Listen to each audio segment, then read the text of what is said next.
WhatsApp everyone, welcome back to the channel guys. आज आ चुके हैं हम यूनिट 7 के ऊपर और इसको भी हम वन शॉट ही खत्म करेंगे।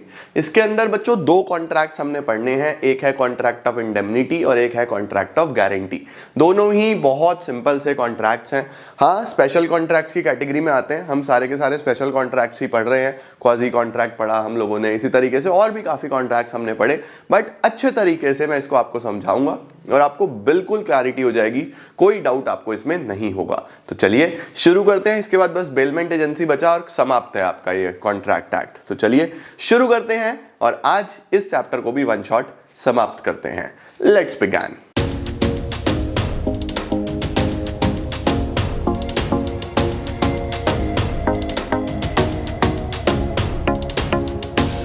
शुरू करते हैं बच्चों जी हम लोग हमारे unit 7 contract of indemnity and contract of guarantee. दोनों की बातें हमने पहले भी करी हुई थी, बातें अब भी कर लेते हैं इसकी एक बार फिर से। शुरुआत करते हैं हम लोग सबसे पहले कॉन्ट्रैक्ट ऑफ इंडेमनिटी और गारंटी से। तो देखो लिखा हुआ है कॉन्ट्रैक्ट ऑफ इंडेमनिटी और guarantee specific type of contracts हैं, राइट? कुछ अलग टाइप ऑफ कॉन्ट्रैक्ट्स हैं। सबसे पहले ध्यान रखना है कि जनरल प्रिंसिपल्स ऑफ कॉन्ट्रैक्ट तो इस पे भी अप्लाई होंगे। जिस तरीके से जितने भी जनरल प्रिंसिपल्स हैं ना, जो एक वैलिड कॉन्ट्रैक्ट के जनरल प्रिंसिपल्स हैं, वो तो इन पे भी अप्लाई होने वाले हैं। बस कुछ एस्पेक्ट्स में ये थोड़ा सा डिफरेंट कॉन्ट्रैक्ट्स की कैटेगरी में आ जाते हैं। आओ जी, सबसे पहले कॉन्ट्रैक्ट ऑफ इंडेमनिटी के बारे में पढ़ते हैं। कॉन्ट्रैक्ट ऑफ इंडेमनिटी का मतलब होता है बच्चों, ये जो आपने शब्द है ना इंडेमनिटी, इंडेमनिटी शब्द आपने सबसे पहले पढ़ा था क्लास 11th में। अगर आप कॉमर्स स्टूडेंट्स हो, अगर आप साइंस बैकग्राउंड से हो, किसी और बैकग्राउंड से हो, तो आपने नहीं पढ़ा होगा, शायद पढ़ा हो आपने भी कहीं पे, बट कॉमर्स के बच्चों ने क्लास 11th में सबसे पहले हमने इंश्योरेंस के प्रिंसिपल्स पढ़े थे। याद करो, इंश्योरेंस के प्रिंसिपल्स याद है? Utmost good faith, subrogation, mitigation, indemnity. वहां पे भी ये प्रिंसिपल था इंडेमनिटी।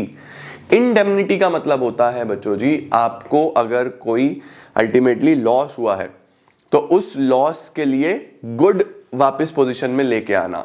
इसका मतलब कि आप लोग जिस पोजीशन में पहले थे, आपका जितना लॉस हुआ उसको वापस से कंपनसेट करना और आपको गुड पोजीशन में लेके आना। फॉर एग्जांपल, मेरे गोदाम में 1 लाख रुपए का माल पड़ा हुआ था, उसमें आग लग गई और 50,000 रुपए का माल जल गया, तो मुझे 50,000 रुपए से कंपनसेट कर देना ताकि मैं वापस से उस पोजीशन में आ पाऊं। उसी को हम लोग कॉन्ट्रैक्ट ऑफ इंडेमनिटी बोलते हैं। इंडेमनिटी का मतलब सीधा सा ये होता है कि अगर किसी को कोई घाटा हुआ है तो उस घाटे के लिए उसको कंपनसेट कर देना, उस लॉस के लिए उसको कंपनसेट कर देना, राइट? अब जितने भी इंश्योरेंस होते हैं वो सारे के सारे कॉन्ट्रैक्ट ऑफ इंडेमनिटी होते हैं, लेकिन एक को छोड़ के, वो होता है बच्चों लाइफ इंश्योरेंस। भाई लाइफ इंश्योरेंस में किसी की डेथ हो गई है तो आप उसको कैसे कंपनसेट करोगे? No amount of money can compensate a life, नहीं कर सकता। तो हम लोग बोलते हैं कि कॉन्ट्रैक्ट ऑफ इंडेमनिटी में सारे इंश्योरेंस आ जाते हैं, लेकिन लाइफ इंश्योरेंस को छोड़ के। ठीक है, आओ देखो क्या लिखा है। लिखा हुआ है द टर्म इंडेमनिटी का मतलब होता है सिक्योरिटी अगेंस्ट अ लॉस, एक लॉस के बदले में सिक्योरिटी, और to make good the loss, loss को अच्छा करना, और to compensate the party who has suffered a loss. सीधी सीधी सी बात है, आप सिक्योर्ड हो लॉस के अगेंस्ट, आप गुड कर रहे हो लॉस को, यानी जो नुकसान हुआ है उसको अच्छा बना रहे हो, आपको वापस से उस पोजीशन में लेके आ रहे हो, या फिर कंपनसेट कर रहे हो। Contract of indemnity is defined under section 124। Sir याद करना है? यस, लर्न इट, याद करना है आपको। It is a contract by which one party promise to save the other from loss caused by him by the conduct of the promiser himself or by the conduct of any other person। ठीक है ना? तो आपको basically save करना है सामने वाली party को अगर उसको कोई भी लॉस हो रहा है उससे। तो देखो बच्चों, दो पार्टी इन्वॉल्व हो गई, एक वो जो आपको सेव करेगी और एक वो जिसको सेव किया जा रहा है। तो इन पार्टीज को क्या बोलते हैं? देखो, the party who promise to indemnify, एक पार्टी जो बोल रही है कि हम आपको सेव करेंगे, यानी मान लो इंश्योरेंस कंपनी, वो हो जाएगा इंडेमनिफायर। उसको क्या बोलेंगे? इंडेमनिफायर। और जो पार्टी जिसको प्रॉमिस किया गया है कि तुमको बचाया जाएगा, उसको बोलते हैं इंडेमनिटी होल्डर। Indemnity holder. तो दो पार्टीज हैं, एक है इंडेमनिफायर जो आपको सेव करेगा, और दूसरा है इंडेमनिटी होल्डर जिसको सेव किया गया है। फॉर एग्जाम्पल मैं गोदाम वाला हूं तो मैं हो गया इंडेमनिटी होल्डर, मुझे सेव किया जा रहा है, और जो इंश्योरेंस कंपनी है वो हो गया इंडेमनीफायर। एग्जाम्पल देखो, mister X contracts with the government to return to India after completing his studies which were funded by the government at university of Cambridge. लो जी, मिस्टर एक्स कोई स्टूडेंट है, ठीक है, उसने कॉन्ट्रैक्ट करा सरकार के साथ कि मैं वापस आ जाऊंगा अपनी पढ़ाई करने के बाद, और वो पढ़ाई कौन फंड कर रहा है? सरकार फंड कर रही है। And to serve the government for a period of 5 years, उसने आते ही कहा कि मैं गवर्नमेंट को सर्व करूंगा, तो सरकार उसका पैसा इसलिए भर रही है कि वो गवर्नमेंट के लिए काम कर सके। Mister X fails to return to India, he will have to reimburse the government, it is a contract of indemnity. अगर वो वापस नहीं आता तो सरकार का लॉस हो जाएगा, सरकार का घाटा हो रहा है या नहीं हो रहा है, तो उसको वो रीएम्बर्स करेगा, गवर्नमेंट को रीएम्बर्स करेगा, ये कॉन्ट्रैक्ट ऑफ इंडेमनिटी में आ जाता है। Perfect sir.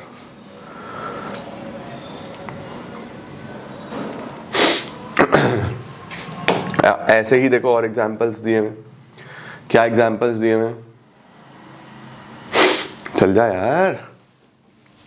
देखो, X may agree to indemnify Y for any loss or damage that may occur if a tree on Y's neighbor property blows over।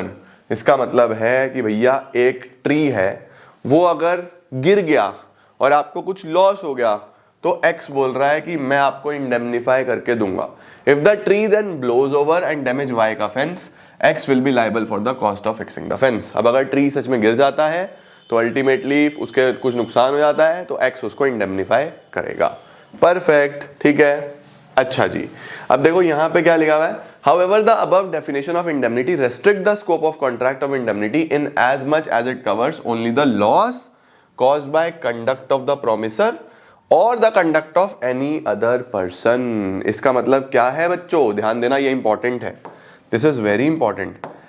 Indemnity में दो बातों का ध्यान रखना, दो बातों का क्या ध्यान रखना, कि जो आपको जो रिकवरी होगी या आपको जो रीएम्बर्समेंट होगा या आपको जो इंडेमनिफाई किया जाएगा, आपको जो पैसा मिलेगा वो तभी मिलेगा अगर जो लॉस हुआ है वो या तो कंडक्ट ऑफ द प्रोमिसर खुद हुआ है, जैसे अभी पीछे वो गवर्नमेंट वाला एग्जांपल लिया था ना कि एक्स ने प्रॉमिस किया था कि मैं वापस आऊंगा पढ़ के और गवर्नमेंट ऑफ इंडिया को सर्व करूंगा, अब वो खुद ही नहीं आया तो उसी के कंडक्ट से वो लॉस हुआ है गवर्नमेंट को, तो वो खुद उसको कंपनसेट कर रहा है, तो या तो उसके खुद के कंडक्ट से या फिर conduct of any other person, किसी और पर्सन के कंडक्ट से होना चाहिए।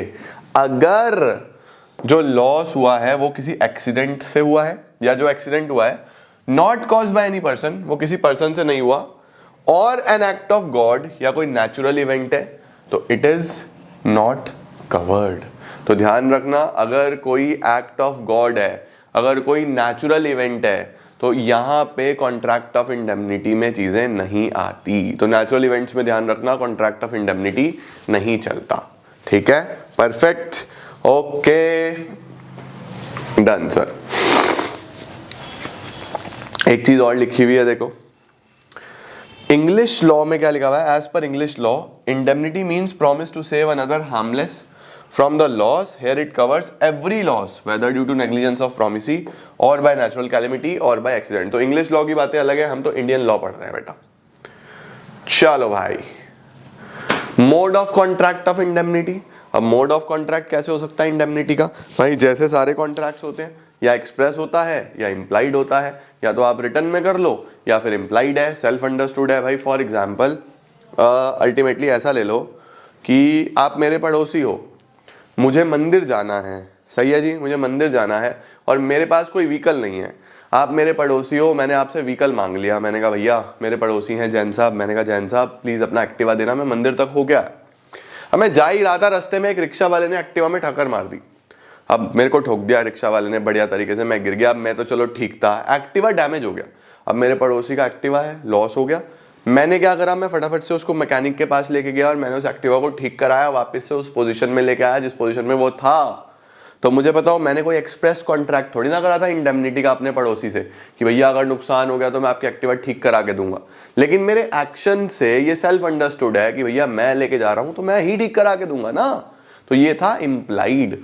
तो जो कॉन्ट्रैक्ट ऑफ इंडेमनिटी है, कॉन्ट्रैक्ट ऑफ इंडेमनिटी एक्सप्रेस भी हो सकता है और इम्प्लाइड भी हो सकता है। इट मे बी एक्सप्रेस और it may be implied.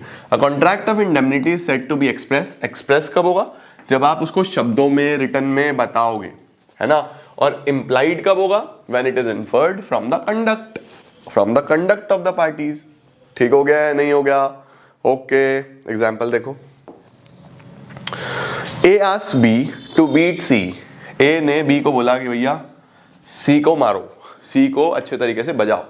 Promising to indemnify him against the consequences. बोला कोई भी घाटा होगा, कोई भी अल्टीमेटली तेरे को जेल जूल में डालेंगे, तो मैं तुझे बचाऊंगा, मैं तुझे पे करूंगा। अब तुम सोचो बच्चों, अभी हमने पीछे पढ़ा था, ये कॉन्ट्रैक्ट ऑफ इंडेमनिटी तो हो रहा है कि वो लॉस से उसको रिकवर कर रहा है, बट हमने पीछे पढ़ा था कि चाहे इंडेमनिटी हो चाहे गारंटी हो, वो सारे essential elements of a valid contract को फुलफिल करने चाहिए।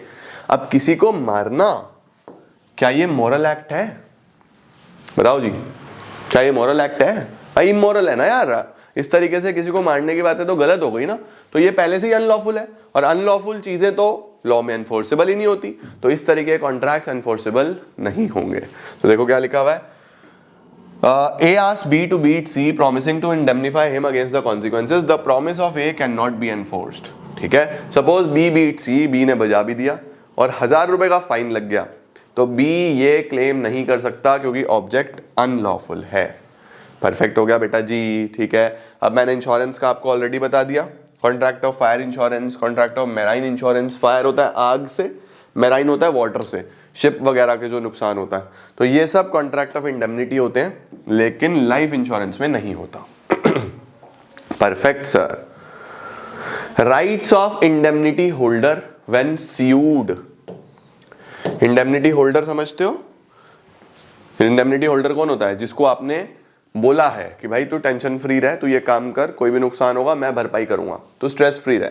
तो अगर उसको स्यू कर दिया गया उस कॉन्ट्रैक्ट में जिसमें आपने उसको बोला था कि तू टेंशन फ्री रह, मैं इंडेमनीफाई करूंगा तेरे को, तो अगर उसको स्यू कर दिया गया तो उसके पास क्या क्या अधिकार हैं?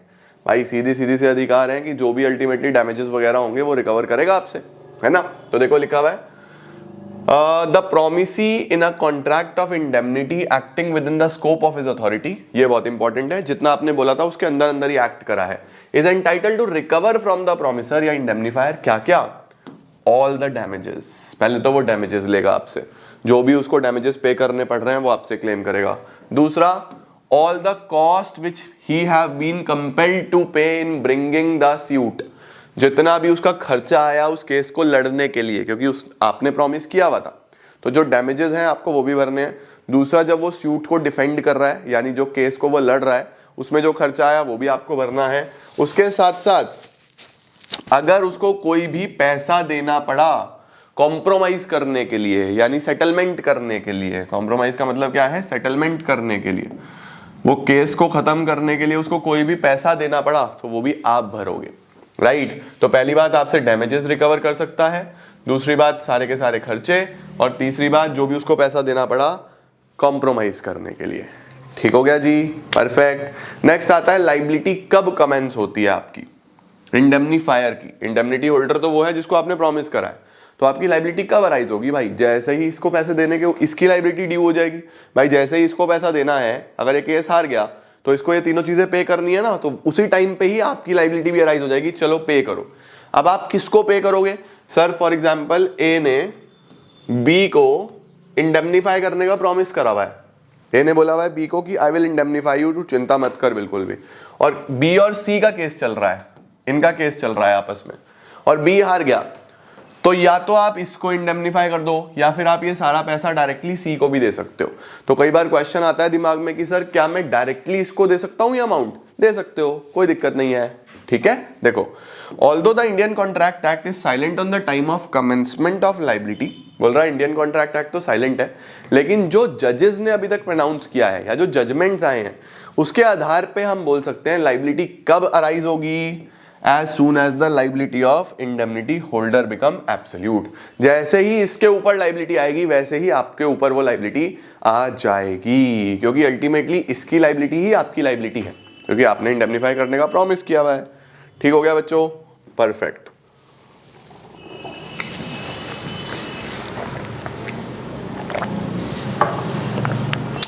अब आ रहा है contract of guarantee. Sir guarantee क्या होता है?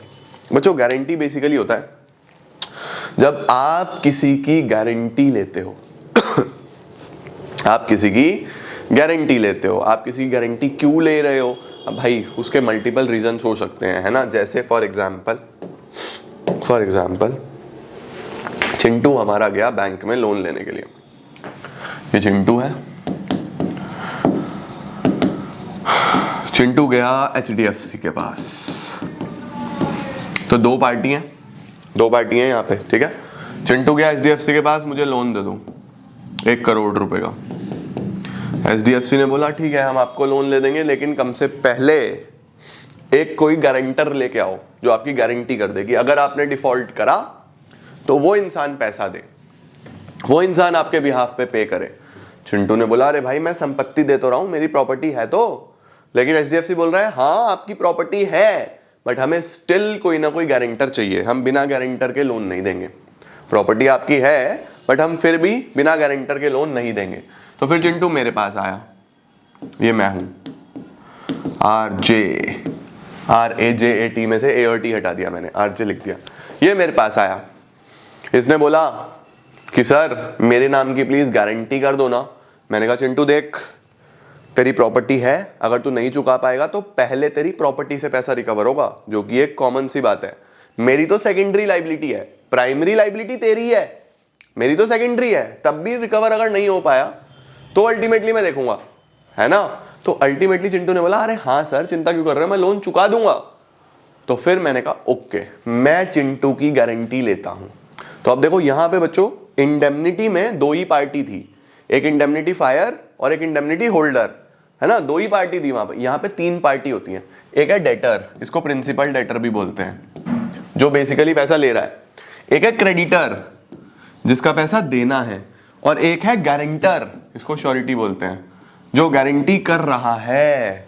तो यहां पे बच्चों 3 पार्टी हो जाती हैं। कौन कौन सी 3 पार्टी हो जाती हैं? एक होती है श्योरिटी, श्योरिटी कौन है? जो गारंटर है, जो गारंटी कर रहा है। एक है प्रिंसिपल डेटर जिसके लिए गारंटी करी है, एक है क्रेडिटर जिसको अल्टीमेटली गारंटी दी गई है। बात समझे? तो कभी भी कंफ्यूजन मत रखना इंडेमनिटी और गारंटी में। इंडेमनिटी में 2 पार्टी हैं, उसमें insurance is the best example. Guarantee में हमारे पास 3 पार्टी होती हैं, दोनों में जमीन आसमान का फर्क है, कोई कंफ्यूजन है ही नहीं इन दोनों, ठीक है ना मेरी जान। चलो देखो कॉन्ट्रैक्ट ऑफ गारंटी है क्या?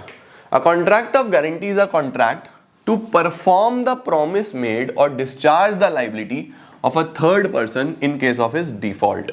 ध्यान रखना कॉन्ट्रैक्ट ऑफ गारंटी में आपकी जरूरत तभी पड़ेगी अगर उसने डिफॉल्ट किया। अगर चिंटू ने आप डिफॉल्ट ही नहीं करा I'm so sorry guys, तबीयत बहुत खराब है 4 दिन से, बट काम कर रहा हूं तो अगर इसने डिफॉल्ट ही नहीं करा तो आपकी जरूरत नहीं पड़ेगी, ठीक है या नहीं है? Perfect sir, done sir. Example देखो, when A request B to lend 10,000 to C. A ने बी को रिक्वेस्ट करा कि भैया सी को 10,000 रुपए दे दो, and guarantee that C will repay the amount within the agreed time. बोल रहा है कि वो सी जो है टाइम पे पैसा दे देगा, और अगर नहीं दिया तो ए जो है वो पे करेगा बी को, ए जो है वो पे करेगा बी को। चलो जल्दी से वीडियो पॉज करो और मुझे कमेंट में लिखो जरा, यहाँ पे श्योरिटी कौन है, यहाँ पे प्रिंसिपल डेटर कौन है, यहाँ पे क्रेडिटर कौन है, तभी पता चलेगा तुमको समझ आया या नहीं आया। फटाफट से पॉज करके कमेंट सेक्शन में लिख देना है कि भैया यहाँ पे श्योरिटी कौन है, ABC में से कौन प्रिंसिपल डेटर है, कौन क्रेडिटर है। ओके चलो सर। अच्छा जी, अब हमारे पास आ रहा है next, a contract of guarantee is a tripartite agreement. Tripartite समझते हो, ये आपको लिख के आना है एग्जाम में अगर आएगा तो। Contract of guarantee is a tripartite, इसका मतलब इसमें 3 पार्टी होती हैं, 3, प्रिंसिपल, डेटर, क्रेडिटर और श्योरिटी। कैसे कैसे होता है? मेन कॉन्ट्रैक्ट होता है डेटर और क्रेडिटर के बीच में, चिंटू और बैंक के बीच में। उसके बाद सेकेंडरी कॉन्ट्रैक्ट होता है मेरे और बैंक के बीच में। मैंने बैंक को बोला कि चिंता मत कर यार, चिंटू नहीं देगा तो मैं पे करूंगा, है ना। उसके बाद फिर तीसरा कॉन्ट्रैक्ट होता है मेरे और चिंटू के बीच में, बाद में मैं रिकवर भी तो करूंगा चिंटू से, एक ही बार तो बैंक को पे करूंगा, ये थोड़ी है कि मैं चिंटू से रिकवर नहीं करूंगा, मैं रिकवरी भी करूंगा चिंटू से, सीधी सीधी सी बात है। whereby principal debtor is under an obligation to indemnify the surety if the surety is made to pay, ये ध्यान रखना, बाद में प्रिंसिपल डेटर को मुझे भी इंडेमनीफाई करना है। ओके सर, क्या बात है, बहुत बढ़िया। अब देखो बच्चों, ये हम ऑलरेडी कर चुके हैं, principal contract, secondary contract, implied contract, right, बढ़िया। Essential features of a guarantee.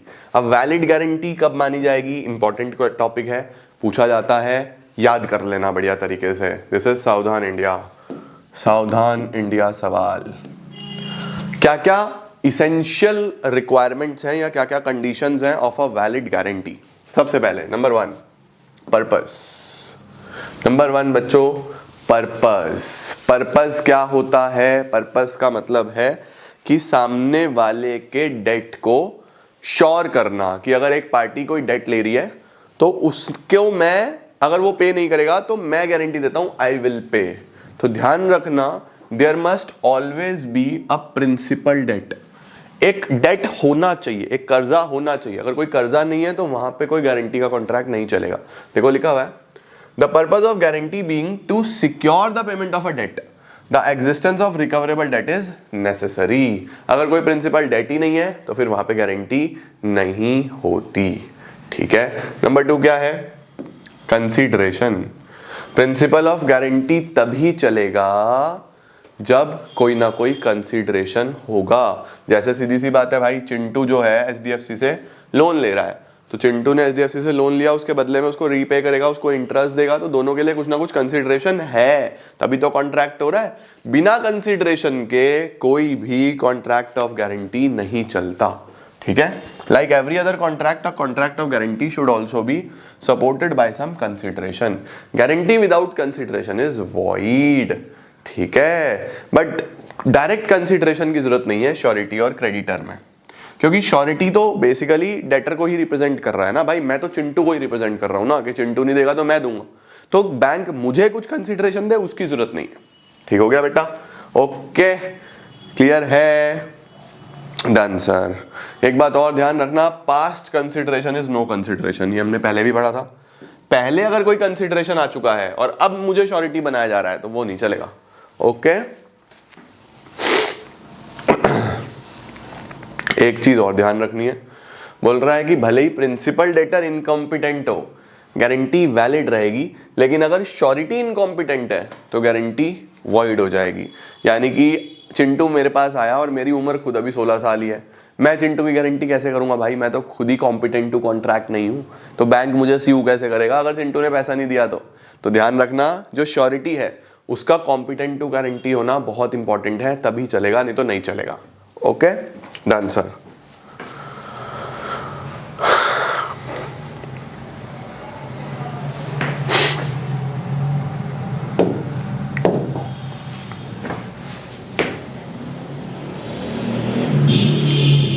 आगे देखो क्या दिया हुआ है, नेक्स्ट लिखा हुआ है एग्जिस्टेंस ऑफ अ लाइबिलिटी। ठीक है भाई, ये लाइबिलिटी होगा तभी तो मैं गारंटी करूंगा, अगर कोई लाइबिलिटी नहीं होगी तो गारंटी क्या मैं हवा में करूंगा क्या, किसकी गारंटी करूंगा। तो there must be an existing liability और a promise whose performance is guaranteed. Such a liability or promise must be enforceable by law. सीधी सीधी सी बात है, लीगली एनफोर्सेबल लाइबिलिटी होनी चाहिए, ऐसी नहीं होनी चाहिए जो टाइम बार्ड हो चुकी है, उसकी कोई गारंटी नहीं होती, ठीक है। नो मिस रिप्रेजेंटेशन और कंसीलमेंट। मिस रिप्रेजेंटेशन का मतलब समझते हो, मिस रिप्रेजेंटेशन का मतलब अभी हम पीछे पढ़ के आए हैं, फैक्ट्स पे क्लैरिटी ना होना, है ना। हमें अल्टीमेटली फैक्ट्स पे क्लैरिटी नहीं थी, मिस रिप्रेजेंट हो गया गलती से, वो नहीं होना चाहिए। कंसीलमेंट नहीं होना चाहिए, कंसीलमेंट का मतलब किसी तरीके का कोई फ्रॉड नहीं होना चाहिए। कंसीलमेंट का मतलब होता है हिडन फैक्ट्स, आपसे कोई चीजें छुपाई गई, ऐसी चीजें नहीं होनी चाहिए। एनी गारंटी जो आपने ऑब्टेन करी है मिस रिप्रेजेंटेशन से, यानी क्रेडिटर ने कुछ मिस रिप्रेजेंट करा, गलत टर्म्स एंड कंडीशंस रखी, और with his knowledge and assigned concerning a material part of the transaction is invalid. ठीक हो गया या नहीं हो गया। तो अगर आपने कोई चीज मिस रिप्रेजेंटेशन से गारंटी ली है या फ्रॉड से गारंटी ली है तो वो इनवैलिड कहलाएगी। Done sir. कंडीशंस देख रहे हो, सबसे पहली कंडीशन क्या आती है बच्चों, पर्पस होना चाहिए कि भैया डेट होना चाहिए, कंसिडरेशन के बिना नहीं चलेगा। तीसरा क्या है हमारे पास, लाइबिलिटी होनी चाहिए। चौथा, मिसरिप्रेजेंटेशन या कंसीलमेंट ऑफ फैक्ट्स नहीं होना चाहिए। Okay done sir.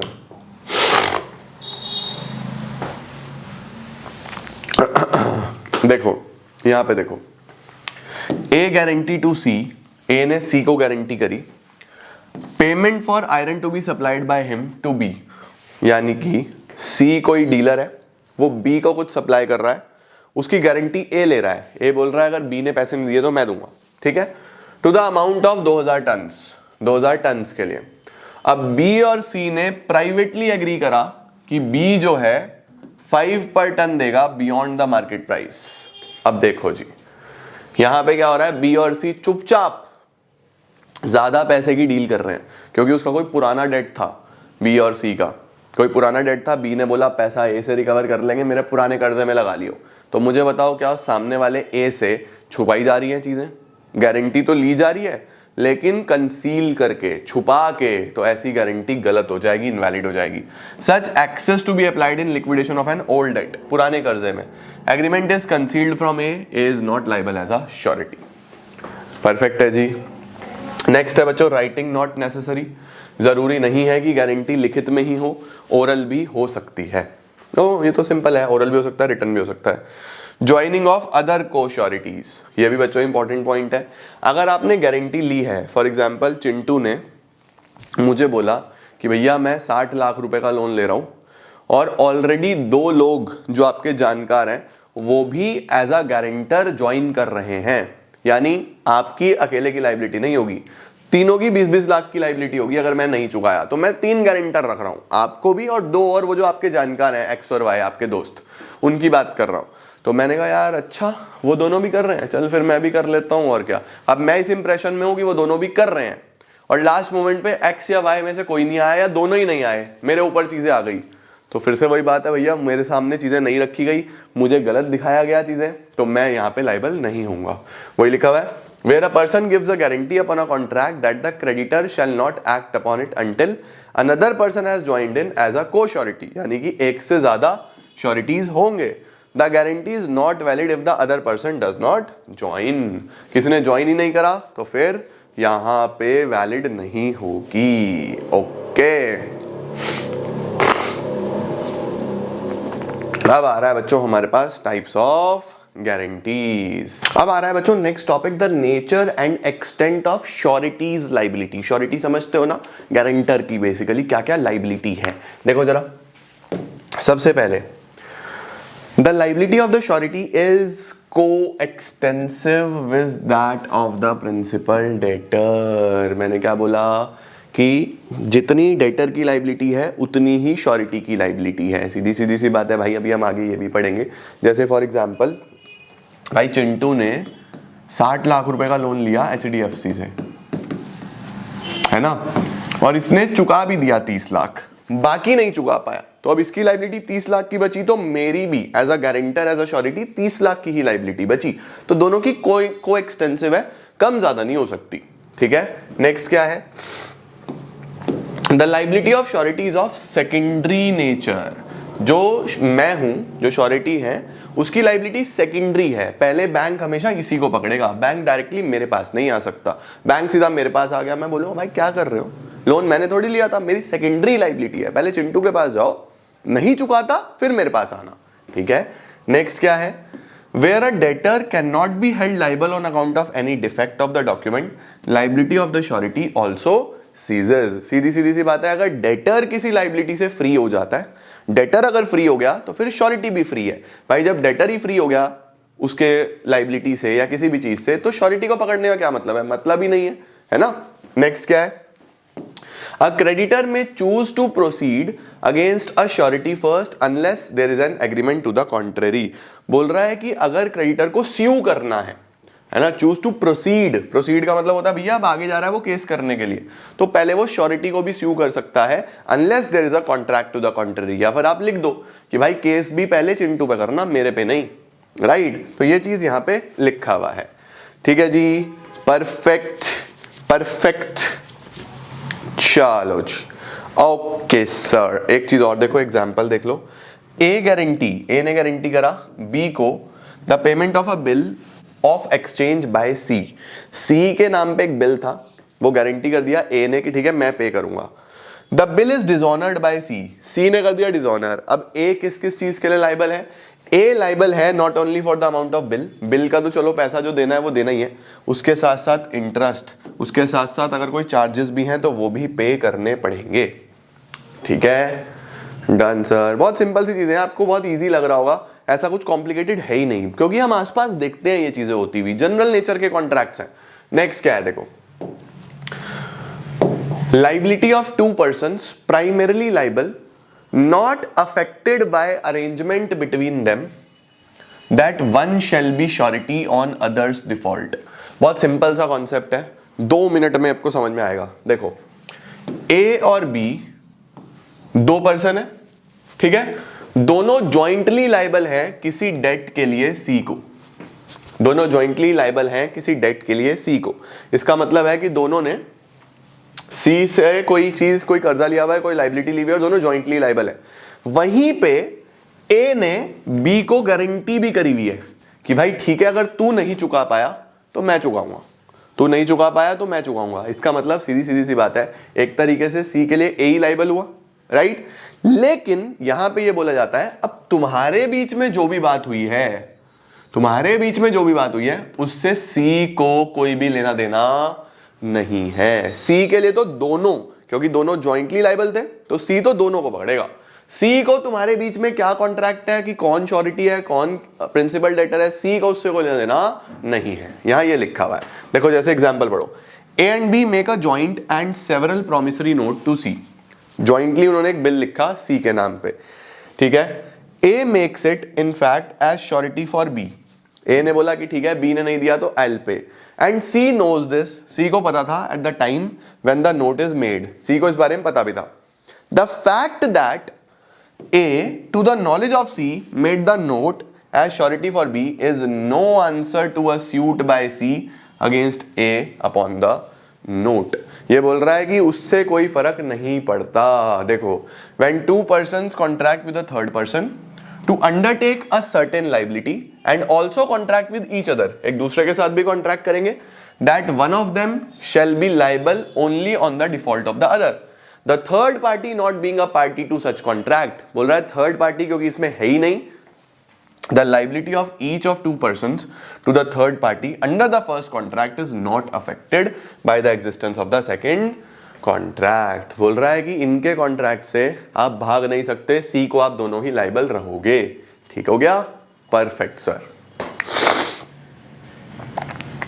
अब आ रहा है बच्चों डिस्चार्ज ऑफ श्योरिटी। श्योरिटी कब डिस्चार्ज हो जाएगा कि भैया अगर मैंने गारंटी करी है चिंटू के लिए तो मैं कब डिस्चार्ज हो जाऊंगा या मैं कैसे डिस्चार्ज हो जाऊंगा। तो देखो बच्चों, डिस्चार्ज होने के 3 तरीके हैं। Number 1, by revocation of the contract of guarantee, जब वो कॉन्ट्रैक्ट ही खत्म हो जाएगा। रेवोकेशन का मतलब खत्म हो जाना, जब कॉन्ट्रैक्ट खत्म होगा। खत्म कैसे कैसे हो सकता है वो आगे केसेस आएंगे, ठीक है। ये क्वेश्चन इंपॉर्टेंट है बेटा, ये सावधान इंडिया सवाल है, डिस्चार्ज पे क्वेश्चन आता है, ठीक है। ओके, तो सबसे पहले अगर रेवोकेशन हो जाएगा by the conduct of the creditor, या क्रेडिटर के कंडक्ट से, क्रेडिटर कुछ ऐसी चीजें कर रहा है जिससे आपको पता लग रहा है कि मैं डिस्चार्ज हो गया, या कॉन्ट्रैक्ट ही इनवैलिड हो गया, इनवैलिडेशन, कॉन्ट्रैक्ट ही इनवैलिड हो जाए अगर, तो तीनों आपको लर्न करने हैं। This is very important. सावधान इंडिया बच्चों, इस पे क्वेश्चन आता है, मैं बार बार बोल रहा हूं। डिस्चार्ज कब होगा, अभी मैं पढ़ा रहा हूं आपको डिटेल में। रेवोकेशन से, दूसरा क्रेडिटर के किसी एक्ट से, कंडक्ट से, तीसरा इनवैलिडेशन से, अगर कॉन्ट्रैक्ट ही इनवैलिड हो जाए। कैसे कैसे अभी देखते हैं। चलो जी, क्या क्या आ रहा है हमारे पास, देखो सबसे पहले आ रहा है revocation of a contract of guarantee. Revocation कैसे हो सकता है? रेवोकेशन का मतलब होता है कि आप रिवोक कर दो, खत्म हो जाए वो कॉन्ट्रैक्ट, तब आप फ्री हो जाओगे, श्योरिटी फ्री हो जाएगा। कैसे? देखो, revocation of continuing guarantee by notice. अच्छा, पहले गारंटी भी 2 तरीके की हो सकती है, वो पेज क्यों नहीं आया यार? 2 तरीके की गारंटी की बात करनी थी हमें।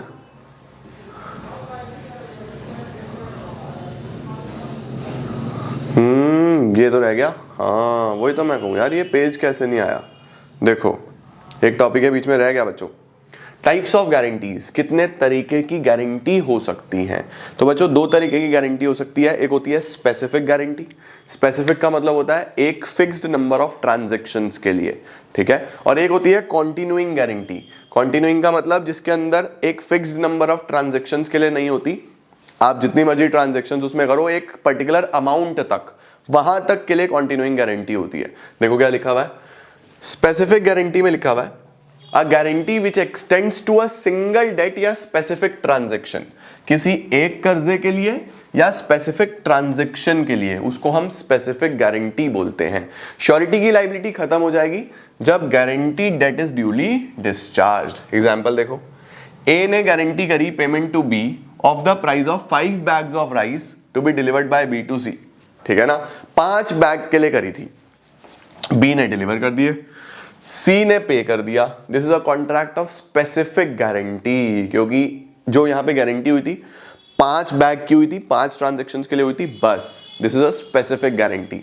कॉन्टिन्यूइंग क्या होती है? कॉन्टिन्यूइंग होती है which extend to a series of transactions is called continuing guarantee. जैसे यहीं पे गारंटी होती कि 1 महीने में जितने भी बैग का लेन देन होगा 1 महीने में, लेकिन यहां पे तो स्पेसिफिक थे ना 5 बैग और वो भी 1 महीने में। यहां बोल रहा है 1 महीने में जितनी भी ट्रांजैक्शंस होंगी सबकी गारंटी है, वो होगी कॉन्टिन्यूइंग। ठीक हो गया बेटा, चलो जी परफेक्ट। ये एग्जांपल है ऊपर वालों के ही, जल्दी से फटाफट से इसका स्क्रीनशॉट ले लो, मतलब तुम पढ़ सकते हो, सिंपल है। इसके बाद बच्चों एक डिफरेंस आ रहा है इंडेमनिटी और गारंटी में, बहुत ही बेसिक सा डिफरेंस है। ये सारी चीजें मैं आपको बता चुका हूं, ठीक है। अब देखो इंडेमनिटी क्या होता है, इसमें 2 पार्टी होती हैं, इसमें 3 पार्टी होती हैं। बहुत शानदार तरीके से मैंने आपको पढ़ाया। एक होता है इसमें प्रोमिसर इंडेमनीफायर और एक इंडेमनीफाइड यानी इंडेमनिटी होल्डर प्रोमिसी। इसमें 3 है, क्रेडिटर, डेटर और श्योरिटी, सही है। लाइबिलिटी कैसी होती है, इसके अंदर इंडेमनीफायर की प्राइमरी लाइबिलिटी होती है, भैया इंश्योरेंस कंपनी की प्राइमरी लाइबिलिटी है। यहाँ पे गारंटर की लाइबिलिटी सेकेंडरी होती है। परफेक्ट है सर। टाइम ऑफ लाइबिलिटी कब अराइज होती है, जब आग लगेगी यानी कि या पानी में कोई नुकसान होगा, जब कोई कॉन्टिंजेंसी होगी। यहाँ पे कब अराइज होती है, नॉन परफॉर्मेंस पे, जब कोई कॉन्ट्रैक्ट में नॉन परफॉर्मेंस करा है डेटर ने, राइट। उसके बाद टाइम टू एक्ट, कब एक्ट करना पड़ता है ना। श्योरिटी को एक्ट करना पड़ता है डेटर के बिहाफ पे, surety acts at the request of debtor. यहाँ पे इंडेमनीफायर को किसी रिक्वेस्ट पे नहीं, उसको खुद ही करना पड़ता है, सही है जी। Right to sue third party, क्या इंडेमनीफायर जो है वो थर्ड पार्टी को स्यू कर सकता है? नहीं कर सकता, क्योंकि उसको तो इंश्योरेंस अल्टीमेटली भरना ही है। अब किसकी वजह से आग लगी, केस कर रहा है, कुछ नहीं, इंश्योरेंस कंपनी ऐसा कुछ नहीं करती। और यहाँ पे क्या होता है, यहाँ पे श्योरिटी जो है वो डेटर को बाद में केस कर सकता है कि भैया लाओ मेरा पैसा रिकवरी के लिए, राइट। पर्पस इसका रिएम्बर्समेंट ऑफ लॉस होता है, इसका सिक्योरिटी देना होता है क्रेडिटर को। उसके बाद कॉम्पिटेंसी, सारी की सारी पार्टीज कॉम्पिटेंट होना चाहिए, वहां पे श्योरिटी जो है कॉम्पिटेंट होना चाहिए। जो प्रिंसिपल डेटर है अगर वो इनकॉम्पिटेंट भी है तो चलेगा। ये है बढ़िया सर, बहुत बढ़िया। ये मैंने पढ़ा दिया, ये भी पढ़ा दिया, डिस्चार्ज भी पढ़ा दिया। अब यहां से हम शुरू कर रहे हैं। देखो, by notice, revocation of guarantee by notice. Sir revocation of guarantee by notice का क्या मतलब हुआ? देखो बोल रहा है जो कॉन्टिन्यूइंग गारंटी है, जैसे मैंने 1 महीने की कॉन्टिन्यूइंग गारंटी दी थी, ठीक है, ये गारंटी मैं कभी भी रिवोक कर सकता हूं फ्यूचर ट्रांजैक्शंस के लिए। जो ट्रांजैक्शन हो गई उसके लिए तो मैं अभी भी लायबल हूं, फ्यूचर ट्रांजैक्शंस के लिए अगर मैं क्रेडिटर को नोटिस दे दूं, जैसे मैंने 1 दिसंबर से 31 दिसंबर तक की ट्रांजैक्शंस की कॉन्टिन्यूइंग गारंटी दी थी कि भैया ठीक है मेरी गारंटी है। अब मुझे 20 दिसंबर को मेरे बर्थडे वाले दिन पता चला, बच्चों 20 दिसंबर को मेरे बर्थडे वाले दिन पता चला कि जो पार्टी है चिंटू तो बहुत ट्रांजैक्शंस कर रहा है मेरे नाम पे, फायदा उठा रहा है गलत मेरे नाम का। तो मुझे लगा यार ये तो गड़बड़ हो रही है, तो मुझे क्या करना चाहिए, मैंने 20 दिसंबर को सी को बोल दिया जिसको मैंने गारंटी दी थी कि भैया ऐसा है, चिंटू की गारंटी मैं अब यहां से रिवॉक कर रहा हूं। इससे पहले जो ट्रांजैक्शंस कर चुका है ठीक है, मैं उस चीज के लिए अभी भी लायबल हूं, लेकिन इसके बाद कोई भी ट्रांजैक्शन होती है तो मैं उसके लिए लायबल नहीं हूं, मैं फ्री हूं अपनी लायबिलिटी से। तो एक गारंटर यानी एक श्योरिटी बाय नोटिस बता सकता है क्रेडिटर को कि भैया इसके बाद के लिए मैं लाइबल नहीं हूं, क्योंकि देखो गारंटी मैंने अपनी इच्छा से दी थी तो मैं उसको गारंटी को हटा भी सकता हूं अपनी इच्छा से, राइट? सही है सर। अब देखो लिखा हुआ है a specific guarantee can be revoked only if liability has not accrued. बोल रहा है स्पेसिफिक गारंटी आप तभी रिवॉक कर सकते हो अगर वो एक्रू नहीं हुई है, क्योंकि स्पेसिफिक तो स्पेसिफिक नंबर ऑफ ट्रांजैक्शंस के लिए होती है ना। अब अगर इतनी ट्रांजैक्शंस हुई ही नहीं है तब तो मैं रिवॉक कर सकता हूं, लेकिन अगर वो ट्रांजैक्शंस हो चुकी हैं, जैसे 5 बैग की मैंने गारंटी दी थी, 5 बैग आ चुके हैं, अब मैं अपनी गारंटी से भाग नहीं सकता। कंटिन्यूइंग में भी जो पहले ट्रांजैक्शंस हो चुकी हैं उनसे नहीं भाग सकता, जो होंगी फ्यूचर में उनसे बच सकता हूं। जैसे 1 से 20 तारीख तक जो हो गई उनसे नहीं बच सकता, उसके लिए तो मैं अभी भी लायबल हूं। 20 के बाद वाली के लिए मैं लायबल नहीं हूं। बहुत बढ़िया, बहुत बहुत बढ़िया। अच्छा ये वाला एग्जाम्पल बच्चों इसी के ऊपर है। अरुण ने प्रॉमिस करा रमा को कि मैं सारी ग्रोसरीज बॉट बाय कैरोल के लिए गारंटी देता हूं अगर कैरोल ने पेमेंट नहीं करा। In the next 3 months Carol ने 2000 रुपए की ग्रोसरी ली। 3 महीने बाद अरुण ने अपनी गारंटी रिवॉक कर दी, नोटिस देके, है ना, नोटिस देके रिवॉक कर दी कि भैया मैं तो गारंटी नहीं देता आगे। 3 महीने के बाद, राइट? आगे लिखा हुआ है उसके बाद 1000 रुपए की ग्रोसरी उसने और खरीदी, फिर पेमेंट नहीं करा, तो अरुण उस 1000 के लिए लायबल नहीं है, क्योंकि वो ऑलरेडी नोटिस दे चुका है। पहले वाले 2000 के लिए वो liable, right? Arun is not liable for 1000, that was made after the notice, लेकिन 2000 के लिए वो लायबल है। नेक्स्ट आता है revocation of continuing guarantee by surety's death. लो जी, अगर श्योरिटी की ही डेथ हो जाए तो ऑफ कोर्स सी बात है भैया, गारंटी खत्म हो जाएगी, है ना? In the absence of any contract the death of surety operate as revocation of a continuing guarantee.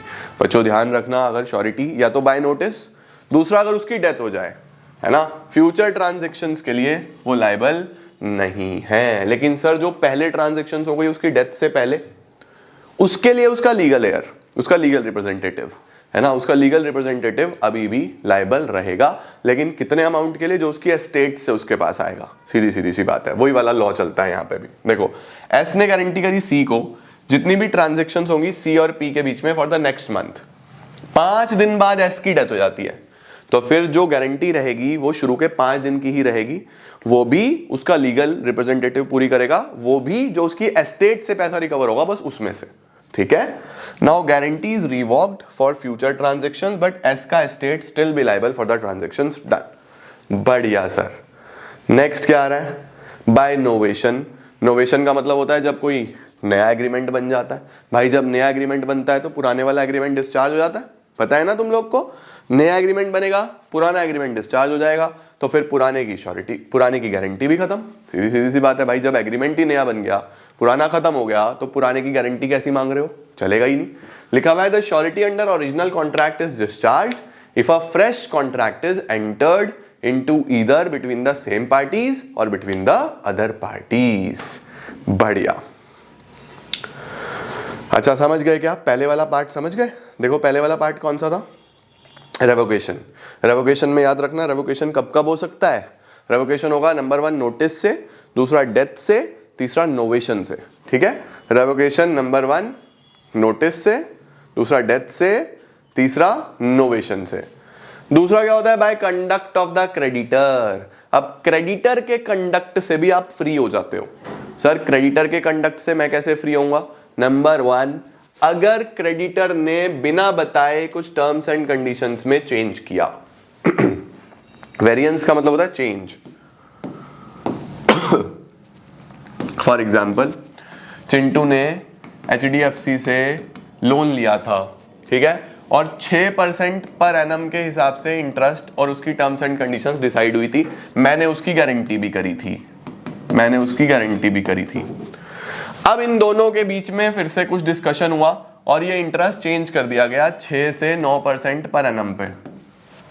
अब भैया जब मुझे बताया ही नहीं गया, मुझे बिना बताए आप टर्म्स एंड कंडीशंस चेंज कर रहे हो, और हमने पहले भी पढ़ा था कि जब कॉन्ट्रैक्ट हुआ था उस टाइम जो मर्जी टर्म्स एंड कंडीशंस रख लो, बाद में टर्म्स एंड कंडीशंस वेरी नहीं हो सकती। अगर होगी तो फिर मैं फ्री हूं उनसे। तो यहां भी वही लिखा हुआ है, when there is any variance in the terms of contract between the debtor and the creditor without surety consent, उस केस में श्योरिटी जो है फ्री हो जाएगा इस चेंज के बाद वाली ट्रांजैक्शन से। चेंज से पहले वाली के लिए वो लायबल रहेगा, बट बाद वाली के लिए वो फ्री है। ये एग्जाम्पल इंपॉर्टेंट है, इसको एक बार अच्छे से पढ़ लेना। बिल्कुल सेम है, जो मैंने बात बताई है वही लिखी हुई है। तो कंडक्ट से कैसे फ्री होता है श्योरिटी? नंबर 1, अगर वो टर्म्स एंड कंडीशंस चेंज कर दे। नंबर 2, बाय रिलीज और discharge of the principal debtor. इसका मतलब जो क्रेडिटर है वो डेटर को ही रिलीज कर दे कि ठीक है अब तेरी लाइबिलिटी नहीं है, तू फ्री। डेटर फ्री तो मैं फ्री, क्योंकि मेरी और डेटर की लाइबिलिटी तो कोएग्जिस्टेंस थी, सेम थी, राइट? देखो, the surety is discharge if the creditor enter into a fresh contract with the debtor by which the debtor is released. वो इनोवेशन जैसा केस, एक नया कॉन्ट्रैक्ट बन गया, पहले वाले से आप फ्री हो तो मैं भी फ्री हूं। दूसरा, डज एनी एक्ट और omission the legal consequences of which is the discharge of the debtor. या फिर उसने कोई भी ऐसा काम करा जिसका लीगल कॉन्सिक्वेंस ये है कि डेटर फ्री है। डेटर फ्री है तो मैं फ्री हूं। तो क्रेडिटर के एक्ट से कैसे? सबसे पहले वाला केस हमने क्या देखा? सबसे पहले वाला केस देखा बच्चों हमने, जब कुछ टर्म्स एंड कंडीशंस में चेंज हो। दूसरा क्या है बच्चों? जब डेटर रिलीज हो जाए कि नया कॉन्ट्रैक्ट बन गया, वो इनोवेशन। या फिर कोई ऐसा काम करा जिसके लीगल कॉन्सिक्वेंस ये है कि पुराना कॉन्ट्रैक्ट समाप्त। बढ़िया सर, एग्जाम्पल देखो।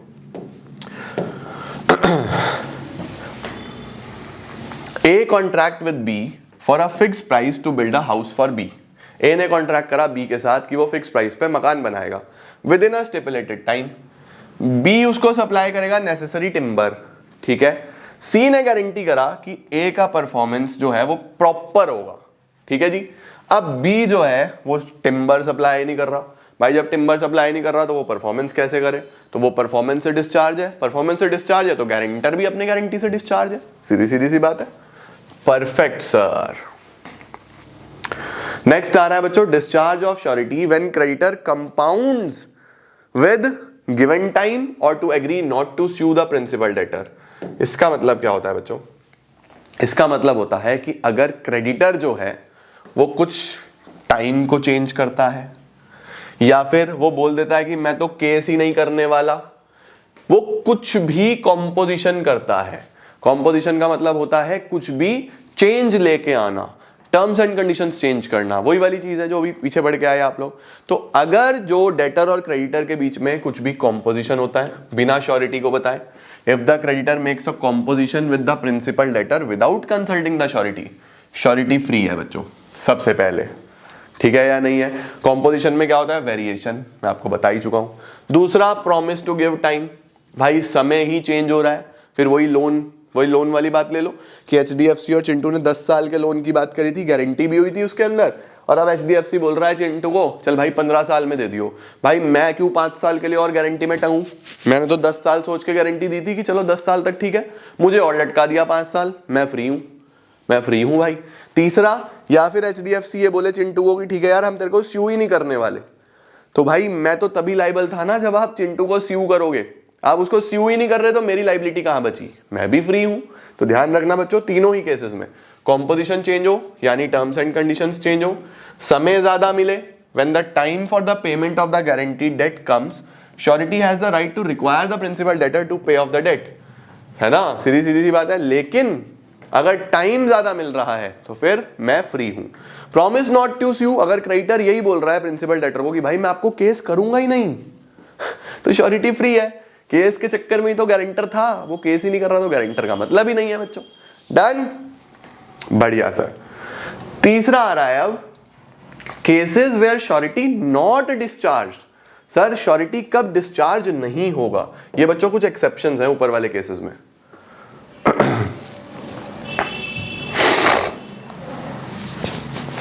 इसका क्या मतलब है?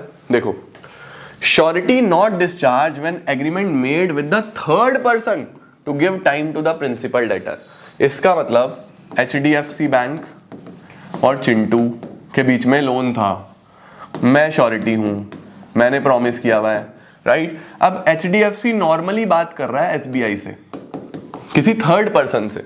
अभी इन दोनों के बीच में कोई चेंज नहीं हो रहा। SBI से डिस्कस कर रहा है कि चलो ठीक है यार, बढ़िया इंटरेस्ट मिल रहा है, अगर वो 10 साल में नहीं भी चुका पाता 1-2 साल और दे देंगे उसको आगे, कोई प्रॉब्लम नहीं है। तो इन दोनों के बीच में बात चल रही है, मेन पार्टीज के बीच में कोई कॉन्ट्रैक्ट नहीं हुआ, तो यहां पे अभी मैं रिलीज नहीं होता। देखो लिखा हुआ है where a contract to give time to the debtor is made by creditor with a third person and not with the debtor, surety is not discharge. तो ध्यान रखना, टाइम वाले केस में जो कॉन्ट्रैक्ट है वो इन दोनों के बीच में होना चाहिए। अगर किसी थर्ड पर्सन के साथ हो रहा है तब श्योरिटी डिस्चार्ज नहीं होगा। अगला, creditor forbearance to sue does not discharge surety, यानी कि सिर्फ forbearance on the part of creditor to sue the principal, ऐसा नहीं है कि वो डिस्चार्ज हो जाएगा। इसका मतलब ऐसा है कि भैया 10 साल हो गए, 10 ईयर्स हो गए। अब इसका मतलब ये थोड़ी ना कि एचडीएफसी पहले ही दिन मेरे को स्यू कर देगा। एचडीएफसी ने मुझे अभी स्यू नहीं करा, 1 दिन निकल गए, 2 दिन निकल गए, 15 दिन निकल गए, 1 महीना निकल गया। अब मैंने एचडीएफसी को फोन करा, हेलो एचडीएफसी, चिंटू ने पैसा नहीं दिया, तूने मेरे ऊपर केस नहीं करा, इसका मतलब यू आर नॉट स्यूइंग मी, बहुत बढ़िया, मैं डिस्चार्ज हूं। नहीं, यहां पे एचडीएफसी ने प्रॉमिस थोड़ी ना करा है चिंटू को, या यहां पे कॉन्ट्रैक्ट थोड़ी ना हुआ है कि वी विल नॉट स्यू। अभी फॉरबियरेंस है भाई, नहीं कर रहा, अभी जरूरी थोड़ी ना है कि हाथों हाथ करना है। एचडीएफसी और केसेस में व्यस्त है, बड़े लोन्स में तो छोटर पुटर लोन था, तो यहां पे भी मैं डिस्चार्ज नहीं होऊंगा। ठीक है, परफेक्ट। अच्छा जी, देखो क्या लिखा हुआ है, एग्जांपल देखो, B owes to C a debt guaranteed by A ने गारंटी करी हुई थी, डेट पेबल हो गया, सी ने अभी तक स्यू नहीं करा 1 साल तक भी, तो ऐसा नहीं है कि ये डिस्चार्ज हो गया। ओके, ठीक है सर। लो जी, अब आ रहा है discharge of surety by creditor का एक्ट या omission impairing surety's eventual remedy. इसका क्या मतलब है, बोल रहा है अगर क्रेडिटर कोई भी ऐसा एक्ट करता है which is inconsistent with the rights of the surety, इसका मतलब क्रेडिटर अगर कोई भी ऐसी चीज करता है जो राइट्स ऑफ श्योरिटी से बाहर है, टर्म्स एंड कंडीशन से बाहर है, और omit to do any act, या कोई भी चीज नहीं करता जो उसकी ड्यूटी थी करने के लिए, तो फिर इस केस में श्योरिटी का पास यही है कि श्योरिटी इज डिस्चार्ज्ड। ठीक है या नहीं है, परफेक्ट है या नहीं है। यानी कि आपको कोई भी टर्म्स एंड कंडीशंस यहाँ पे भूलनी नहीं है। अगर आपकी तरफ से कोई चीज होनी है तभी श्योरिटी लायबल होगा, तो आपको वो एक्ट परफॉर्म करना है। अगर आपने परफॉर्म नहीं करा तो फिर श्योरिटी डिस्चार्ज हो जाएगा। सर कैसे, देखो यहां ध्यान दो, ए ने एम को एज अप्रेंटाइज रखा टू बी, ठीक है, अप्रेंटाइज का मतलब वही लर्नर है, सीख रहा है, and gives a guarantee to B for M's fidelity. उसने गारंटी दी बी को कि एम की फिडिलिटी यानी एम के कंडक्ट की, एम के बिहेवियर की मैं गारंटी देता हूं कि एम ठीक से काम करेगा, चिंता मत करो। ए ने गारंटी दी है बी को एम के लिए। बी ने प्रॉमिस करा कि मैं 1 महीने तक ध्यान रखूंगा कि एम कैश ठीक से देख रहा है या नहीं देख रहा है। बी ने प्रॉमिस किया था कि मैं ध्यान रखूंगा कि एम ठीक से काम कर रहा है या नहीं कर रहा है, मैं इसके ऊपर नजर रखूंगा। अब मुझे बताओ बच्चों, ए ने गारंटी तो कर दी, लेकिन एम के ऊपर नजर रखने की बात भी तो बी ने बोली थी कि मैं नजर रख के रखूंगा। तो यहां पे it is important for B कि इस पे नजर रखे। अब इसने ऐसा नहीं करा। अब देखो कॉन्ट्रैक्ट में तो यही था कि इसको नजर रखनी थी, आगे लिखा हुआ है B omits to C this done as promised, और एम ने चोरी कर ली। अब देखो, अब ए जो है वो लायबल नहीं है। क्यों लायबल नहीं है? क्योंकि क्रेडिटर का एक्ट या तो कुछ ऐसा किया या कुछ भूल जाना जिससे श्योरिटी लायबल होता है, तो वो भी श्योरिटी को फ्री कर देता है। ठीक है बच्चों जी। तीसरा क्या होता है? अगर कॉन्ट्रैक्ट ही इनवैलिड हो जाए। कॉन्ट्रैक्ट इनवैलिड कब होगा? अगर गारंटी मिसरिप्रेजेंटेशन से ली है, ये तो हमने पीछे भी पढ़ा था, अभी पीछे पढ़ के आए। कोई भी कॉन्ट्रैक्ट अगर मिसरिप्रेजेंटेशन के साथ किया गया है इनवैलिड हो जाता है, या फ्रॉड के साथ किया गया है इनवैलिड हो जाता है। पीछे पढ़ लिया हमने, ये चीज सेम है, बिल्कुल सेम, मिसरिप्रेजेंटेशन से या फ्रॉड से।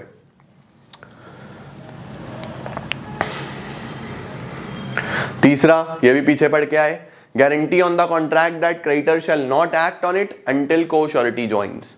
अगर आपने गारंटर को ये बोला था कि आपके साथ और भी 2-3 लोग हैं जो गारंटी दे रहे हैं, उन्होंने ज्वाइन ही नहीं किया, फिर मेरी भी कोई लायबिलिटी नहीं है। बढ़िया सर, ये भी पीछे पढ़ लिया था। अब आ गया rights of the surety. Laws sir, rights of the surety क्या है? आ जाओ इसको देखते हैं। यहां पे हम पढ़ने वाले हैं राइट्स ऑफ अ श्योरिटी। अब देखो, आपने ऑब्लिगेशंस भी पढ़ ली, कैसे डिस्चार्ज होगा श्योरिटी वो भी देख ली। अब हमारे पास आती है क्या क्या अधिकार हैं श्योरिटी के पास। भाई श्योरिटी के पास उसको सीधे सीधे अधिकार ये है कि भैया जो उसने आपके बिहाफ पे पे करा है, चिंटू के बिहाफ पे जैसे मैंने पे करा, तो मुझे अपना पैसा वापस चाहिए होगा ना भाई, मैंने आपकी गारंटी करी, इसका मतलब ये थोड़ी ना कि मैं ही आपके पैसे अपनी जेब से भरूंगा, मुझे अल्टीमेटली आपसे वो पैसे रिकवर करने हैं, राइट। तो मेरे क्या क्या अधिकार हैं, देखो 3 तरीके के अधिकार हैं। अगेंस्ट द क्रेडिटर, क्रेडिटर कौन है, एचडीएफसी बैंक के अगेंस्ट। अगेंस्ट द डेटर यानी कि चिंटू के अगेंस्ट, और अगेंस्ट द को श्योरिटीज। को श्योरिटी का मतलब अगर वही 2-3 लोग मिलके आए हैं मेरे साथ साथ कि मैंने भी चिंटू की गारंटी करी और एक्स और वाई ने भी गारंटी करी, तो उनके अगेंस्ट मेरे क्या अधिकार है। आ जाओ, सबसे पहला आता है the rights of subrogation. Sir subrogation का क्या मतलब होता है? सबरोगेशन का मतलब होता है बेटा कि एक तरीके से जैसे चिंटू के ऑब्लिगेशन थे किसकी तरफ, एचडीएफसी बैंक की तरफ। चिंटू के ऑब्लिगेशन थे एचडीएफसी बैंक की तरफ। अगर चिंटू इसका पेमेंट नहीं करता तो फिर अल्टीमेटली मुझे ये पेमेंट एचडीएफसी को करने पड़ेंगे। मुझे ये पेमेंट किसको करने पड़ेंगे, एचडीएफसी को। मैंने एचडीएफसी का पेमेंट कर दिया, एचडीएफसी रिलीज हो गया, एचडीएफसी इस कॉन्ट्रैक्ट से बाहर आ गया, फ्री हो गया। अब चिंटू के लिए मैं वैसे ही हूं जैसे उसके लिए एचडीएफसी था। इसका मतलब अब फिलहाल चिंटू मुझे देखेगा एचडीएफसी के शूज में। एचडीएफसी के शूज में मतलब फिलहाल मेरे पास वो सारे राइट्स है चिंटू के अगेंस्ट जो एचडीएफसी को थे। इसको बोलते हैं राइट ऑफ सबरोगेशन। सबरोगेशन का मतलब होता है कि मेरे पास अब सिमिलर राइट्स आ गए जो राइट्स एचडीएफसी को थे चिंटू के अगेंस्ट। इसको राइट ऑफ सबरोगेशन बोलते हैं। तो देखो लिखा हुआ है where a guaranteed debt has become due, जब ड्यू हो गया, और default of the principal debtor to perform a duty has taken place, surety upon payment, surety ने जैसे ही उसका पेमेंट कर दिया, मैंने पेमेंट करा एचडीएफसी का या परफॉर्मेंस करा, he is liable for invested with all the rights, उसको सारे वो राइट्स मिल जाएंगे जो क्रेडिटर को थे, जो एचडीएफसी को थे। इसको बोलते हैं सबरोगेशन। इसका मतलब एक बार तो मैंने गारंटी वाला अपना कॉन्ट्रैक्ट परफॉर्म करा, अब मेरे पास वो सारे अधिकार हैं जो एचडीएफसी को थे चिंटू के अगेंस्ट। इसको राइट ऑफ सबरोगेशन बोलते हैं, ठीक है। It means that on the payment of the guaranteed debt और performance the surety steps into the shoes of the creditor. क्या बात है सर, क्या ही बात है। सबरोगेशन समझ गए, याद करना ये। ओके, एग्जाम्पल मैं आपको जो मैंने बताया है वही है सेम।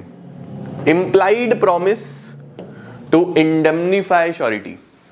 इंप्लाइड का मतलब चिंटू को मुझे लिख के देने की जरूरत नहीं है कि वो मुझे इंडेमनीफाई करेगा, यानी कि वो मुझे पेमेंट करेगा बाद में। इंप्लाइड है, वो सेल्फ अंडरस्टूड है कि मैंने अगर चिंटू के बिहाफ पे एचडीएफसी को पेमेंट करा तो अब मेरा अधिकार है कि चिंटू मुझे इंडेमनीफाई करेगा। इंप्लाइड प्रॉमिस है to indemnify surety. In every contract of guarantee there is an implied promise by the debtor यानी कि Chintu to indemnify the surety. Perfect हो गया बच्चों, परफेक्ट।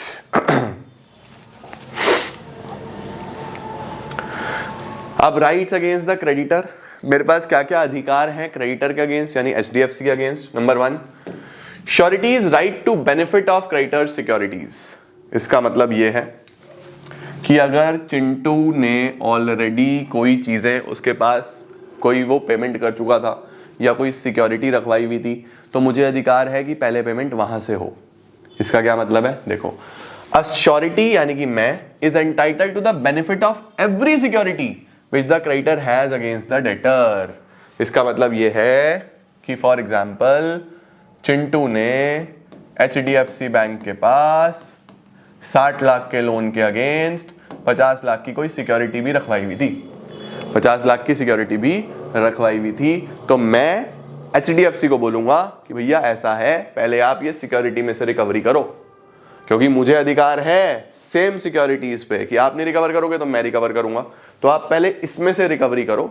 वंस ये रिकवरी हो गई है उसके बाद फिर 10 लाख बचे वो मैं पे करूंगा और फिर मैं वो किससे रिएम्बर्समेंट लूंगा, चिंटू से। सीधी सीधी सी बात है।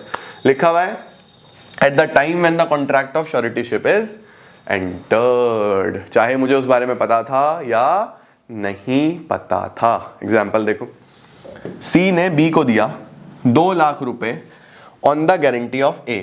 सी ने बी को दिए, ठीक है। C has also a further security of rupees 2 lakh by a mortgage of B's furniture. C के पास उसके फर्नीचर का सिक्योरिटी भी था। C cancel the mortgage, B becomes insolvent. B क्या हो गया? इंसॉल्वेंट हो गया। और सी ने ए को स्यू कर दिया, ए को स्यू कर दिया, ए के ऊपर केस कर दिया कि भैया लाओ 2 लाख रुपए दो। अब ए बोलेगा भाई साहब सुनो, आपके पास 2 लाख का फर्नीचर है ना, खत्म, मैं डिस्चार्ज हूं, क्योंकि मुझे अधिकार है सारी सिक्योरिटीज का जो आपके पास रखी हैं। Perfect. Right to set off. Set off समझते हो? सेट ऑफ का मतलब होता है कि अगर कोई अल्टीमेटली पुराना कर्जा था तो उसको सेट ऑफ करना। जैसे कि फॉर एग्जाम्पल ये चिंटू है, ये HDFC बैंक है, चिंटू ने HDFC से 60 लाख का लोन लिया है। वहीं पे चिंटू ने HDFC के पास डिपॉजिट भी रखी हुई है, यानी एक तरीके का लोन दिया भी हुआ है। या सपोज चिंटू ने HDFC के डिबेंचर खरीदे हुए हैं। डिबेंचर खरीदे हुए हैं कितने के? 20 लाख रुपए के।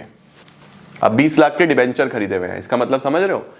60 लाख का लोन लिया हुआ है, 20 लाख का लोन दिया भी हुआ है HDFC को। तो अब मेरे पास ये अधिकार है, मैं इन दोनों अमाउंट को सेट ऑफ करूंगा। मैं बोलूंगा 60 लाख में से 20 लाख तो ऑलरेडी आपको हमारे देने हैं, वो कैंसिल करो, बचे 40 लाख, इतना मैं पे करूंगा। इसको बोलते हैं सेट ऑफ करना, right to set off. If the creditor sue the surety for payment of principal debtor liability, surety may have the benefit of the set off if any। अगर कोई set off था तो वो करने का मुझे अधिकार मिलेगा। देखो जैसे x ने y से लोन लिया था 50,000 रुपए का, वहीं पे y ने x के 10,000 देने थे, तो मैं पहले 50 माइनस 10 करूंगा, 40 के लिए लाइबल होऊंगा। ठीक है, perfect, done sir. Right to share the reduction. Sir what is reduction? Reduction का मतलब हो जाता है कि अगर बेसिकली जो डेटर है वो इंसॉल्वेंट हो जाता है, ठीक है, डेटर इंसॉल्वेंट हो जाता है। अब इंसॉल्वेंट होने के बाद उसकी एस्टेट से कुछ ना कुछ तो रिकवरी होगी, तो एस्टेट से जो रिकवरी हुई है उस रिकवरी का रिडक्शन लेने के लिए मैं लायबल हूं। यानी कि देखो, the surety has the right to claim proportionate reduction in the liability if principal debtor becomes insolvent. ठीक है, देखो x ने लोन लिया 50,000 का y से, गारंटी करी थी z ने, x इंसॉल्वेंट हो गया और 25% रियलाइज हो गया उसकी प्रॉपर्टी में से, 25% रियलाइज भी हो गया, तो अल्टीमेटली z जो है उसको रिडक्शन को क्लेम करेगा, बोलेगा 50,000 में से 12,500 25% हटाओ, बाकी के लिए मैं लायबल हूं। ठीक है बच्चा? अच्छा जी, राइट्स अगेंस्ट को श्योरिटीज। को श्योरिटीज के अगेंस्ट क्या राइट्स हैं भाई? अगर मिलजुल के हमने गारंटी करी है तो सीधी सी बात है कि हम बराबर बराबर पे करेंगे। सीधा सीधा लिखा हुआ है, co surety is liable to contribute equally unless agreed, each surety is liable to contribute equally. आप इक्वली पे करोगे, उसका एग्जांपल दिया हुआ है। ठीक है, liability of co sureties bound in different sums. इसका क्या मतलब होता है, क्या मतलब होगा? देखो इसका मतलब होता है कि अगर डिफरेंट सम्स में आप बाउंड हो, अलग अलग रुपए की लायबिलिटी में आप बाउंड हो, तो आप कहां तक लायबल हो? जहां तक आपने कॉन्ट्रैक्ट किया हुआ है। जैसे the principle of equal contribution is however subject to the maximum limit fixed by surety, co sureties who are bound in different sums are liable to pay equally as far as the limits of their respective obligation permits. Sir इसका क्या मतलब हुआ? Example से समझो। देखो ABC sureties हैं D के, यानी ABC गारंटर्स हैं D के, एंटर इनटू 3 सेवरल बॉन्ड्स, 3 अलग अलग बॉन्ड्स में आए, each in different penalty, namely A in the penalty of 1 lakh, B in the penalty of 2 lakh, C in the penalty of 4 lakh. Conditioned for D is duly accounting to E। ठीक है जी, अब A की penalty 1 lakh रुपए की, B की penalty 2 lakh रुपए की, C की पेनल्टी 4 लाख रुपए की। D ने डिफॉल्ट कर दिया 3 लाख रुपए का। डी ने डिफॉल्ट कर दिया कितने रुपए का? 3 लाख रुपए का। तो अब अल्टीमेटली देखो गारंटी तो तीनों ने करी हुई थी, ए ने 1 लाख की, बी ने 2 लाख की, सी ने 4 लाख रुपए की। तो अल्टीमेटली अभी तो फिलहाल 3 लाख में तीनों को ही 1-1 लाख भरना पड़ेगा। ए भी 1 लाख दे देगा, बी भी 1 लाख दे देगा, सी भी 1 लाख रुपए दे देगा। तो यहाँ पे आ जाएगा ABC लायबल टू पे 1 लाख ईच। ठीक है, एक और एग्जाम्पल देखो, ABC श्योरिटी है D के, फिर से 3 सेवरल बॉन्ड्स में आए, A की 1 लाख की पेनल्टी, B की 2 लाख की, C की 4 लाख रुपए की। Condition for D is duly accounting to E. अब डी ने डिफॉल्ट करा बच्चों 4 लाख रुपए का। डी ने कितने का डिफॉल्ट करा? 4 लाख रुपए का। अब देखो डी ने अगर 4 लाख का डिफॉल्ट करा तो भैया ए तो 1 लाख रुपए तक की लायबल था ना, ए तो 1 लाख तक ही लायबल था, तो ए पे करेगा 1 लाख। 4 में से 1 लाख ए ने दे दिया, अब कितने बचे? 3 लाख।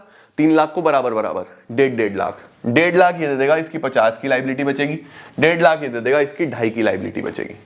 ठीक है, तो देखो लिखा हुआ है ए लायबल टू पे 1 लाख, बाकी दोनों 1.5 लाख।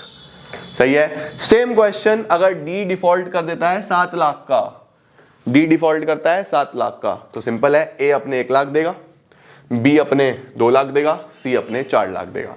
मैंने वही बोला कि वैसे तो इक्वल ही होंगे, लेकिन अल्टीमेटली जो उनके बीच में कॉन्ट्रैक्ट है उससे एक्सेस कोई पे नहीं करेगा। बात समझे? तो कोश्योरिटीज में बच्चों ये चीज ध्यान रखनी है। एंड यस, इंडेमनिटी गारंटी भी आपका समाप्त होता है। अगली क्लास में बस समझ लो 2 क्लासेस और लगेंगी, बेलमेंट प्लेज एजेंसी ये बचे आपके, और कॉन्ट्रैक्ट एक्ट समाप्त। ठीक है बच्चों, परफेक्ट हो गया। पूरा का पूरा जोर लगा के आपको 4 यूनिट्स कराई हैं 4 दिन में, 1 शॉट, और मुझे उम्मीद है आपको बहुत अच्छे से समझ भी आई होंगी। ठीक है ना? अब मिलते हैं हम लोग जल्दी। शायद मैं कल 1 दिन का ब्रेक लूंगा, मेरी तबीयत थोड़ी सी ज़्यादा खराब है, आप लोग देख ही रहे हो, कोल्ड वोल्ड हो रहा है, बट अगर मैं ठीक फील करूंगा तो कल ही बना दूंगा। ठीक फील नहीं करूंगा तो मंडे को दोनों यूनिट्स आपके पास अपलोड कर दूंगा, मतलब मंडे को खत्म कर ही देंगे जैसे तैसे करके। Alright, thank you so much guys for joining in. I am gonna see you all super soon. Till then see ya, take care, bye bye. अच्छे से पढ़ाई करो, और ये मंडे को खत्म करके फिर मैं तुम्हारी राइटिंग प्रैक्टिस और जितनी भी चीज़ें बची हुई हैं सब कराता हूँ। स्ट्रेस फ्री रहना, बस रिवीजन, मेहनत, प्रैक्टिस करते रहना। Right, thank you so much. Keep growing, keep glowing and keep smiling.